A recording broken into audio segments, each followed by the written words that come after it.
আসসালামু আলাইকুম, কেমন আছো বন্ধুরা? আজকে আবারও চলে এসেছি একটা ভিডিও নিয়ে। আমি আজকে চিংড়ি মাছের বড়া করব, তাই চিংড়ি মাছটাকে এইভাবে ছোটো ছোটো করে কুচি কুচি করে কেটে নিলাম। ছোট চিংড়ি হলে বেশি ভালো হয়, কিন্তু ছিল না, আমি এটাই পেয়েছি বাজারে। অনেকটা পরিমাণে পেঁয়াজ কুচি করে নিয়েছি, ওটাকেও দিয়ে দিলাম, এইভাবে মুচড়িয়ে দিয়ে দিলাম।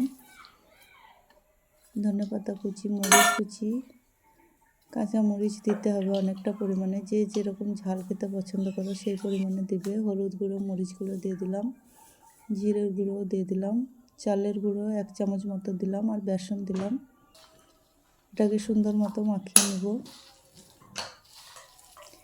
অল্প পরিমাণে পানি দিয়ে এটাকে সুন্দর মতো মাখিয়ে নিলাম আমি। এটা গরম গরম ভাতের সঙ্গে অনেক ভালো লাগে খেতে। এগুলো আমি ভেজে নেব। ভিডিওটি ভালো লাগলে একটা লাইক করো, চ্যানেলটি সাবস্ক্রাইব করো। কিন্তু আমার মা মিথ্যা বলছে না, এটা সত্যি খুব টেস্টি হয়েছিল।